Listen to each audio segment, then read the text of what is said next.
Hi, PoppyJoe and I are at Bryce National Park. What we did is we drove through many, many miles of just farmland and places where there were no towns, not even stop signs, no cities like New Jersey. It was just miles and miles. And then we drove up into a parking lot, we parked the car, and we walked over to this area where we are here.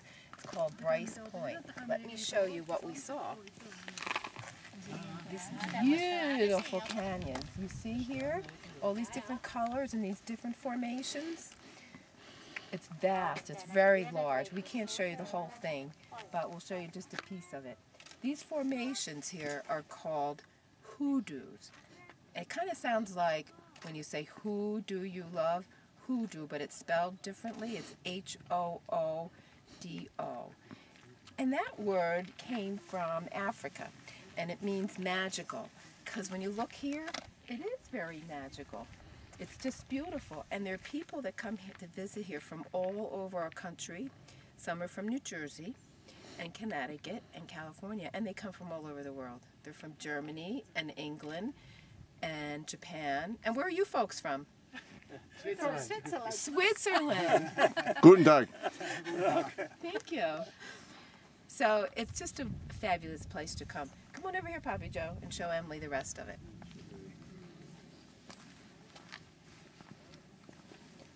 Isn't that beautiful? Have you ever seen so many hoodoos in your life?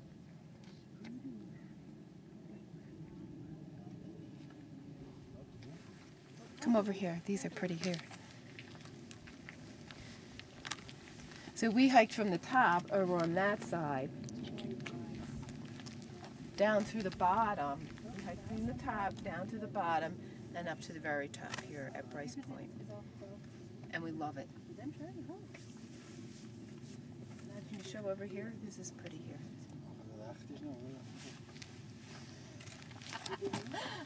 They kind of look like castles.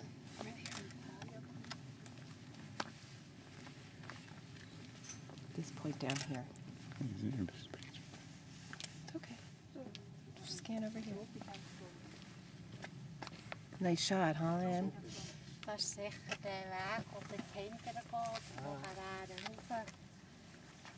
Okay, see you later. Hi, Em. It's Nonna again here in Bryce. We just, PoppyJoe and I just walked pretty far, a couple miles. We went down through the canyon where you saw those really pretty blue skies.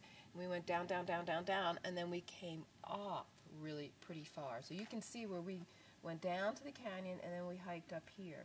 And if you look at these rocks over here, you see their formation. There used to be a lake, but millions of years ago, a long, long time ago. And at the very top layer, those rocks were here when the dinosaurs were here, that long ago. The reason it's white is from the same type of mineral that is in the Tums that your daddy eats. And where you see the red, that's from rust, just like on a bicycle chain, the rust on a chain. And then if you look down here, there's a little bunch, looks like a bunch of broccoli, or perhaps a piece of a forest, but where the top is green, and that's rock that's really, really hard, so it doesn't erode as quickly as the rust part on the bottom. But this place is very fascinating. I think you'd love to see it in person someday. See you soon. Wave.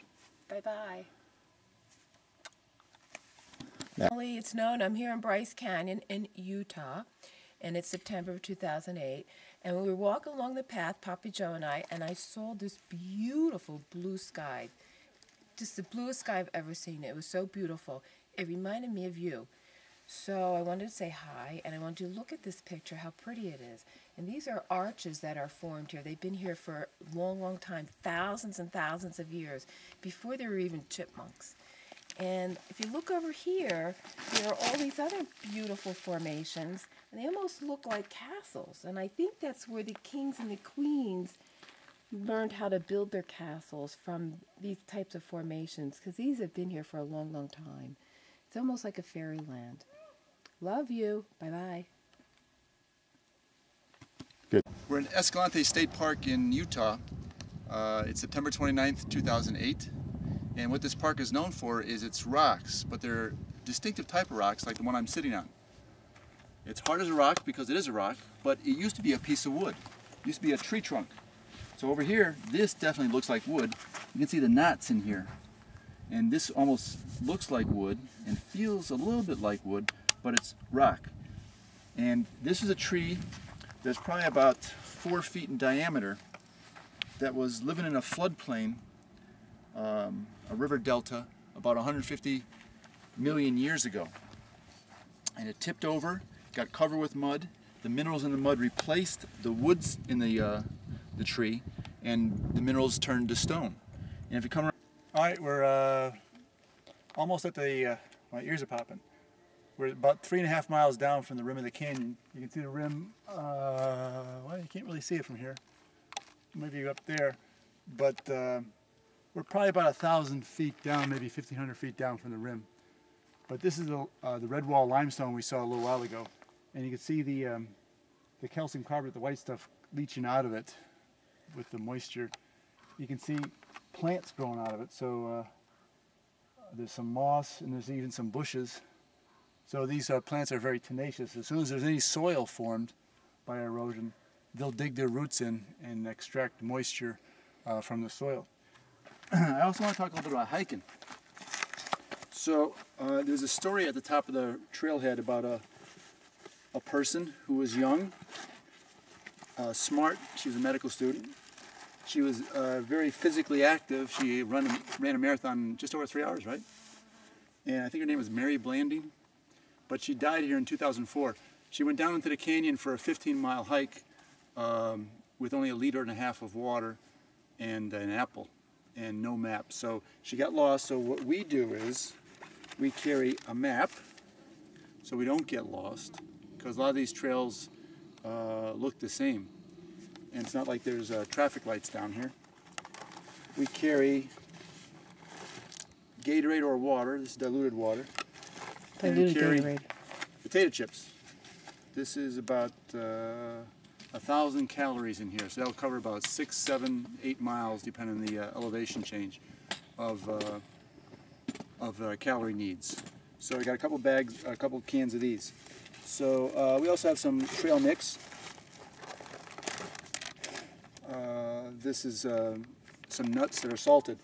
And speaking of salt, when you sweat in the Grand Canyon here, you can see my shirt. It's pretty sweaty, but otherwise, whenever I sweat, the water just evaporates immediately because it's so dry here. So no one's dripping with sweat, except where the backpack was covering my back. And you can see the salt on my backpack here. The white is just sodium chloride, sweat. So the sweat comes out of my body, gets on my backpack, the water evaporates quickly, leaving the sweat behind. So you're losing a lot of salt. So if you drink pure water and you don't replenish the salts, you can get what's called hyponatremia. And that can cause seizures. First it'll cause weakness and fatigue, and eventually you can have seizures from hyponatremia. So it's a good idea to carry something like Pringles or the salted nuts in the trail mix, because that replaces the salt that you need. That's about it.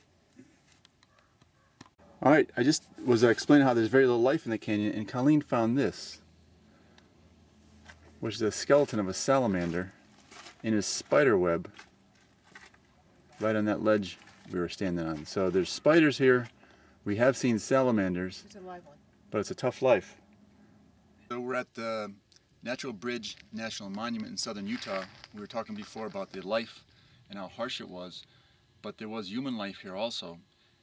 Down in the canyon where there was water access, people were living here between 9,000 years ago and 900 years ago, off and on. There's a remnants of a settlement that was here between 900 years ago and 1,000 years ago down there, deep in the canyon where they would have water access. This is a reconstruction that would have eroded away to a large extent, but there's a little settlement there on the left, and then there's another settlement on the right. And it looks like they made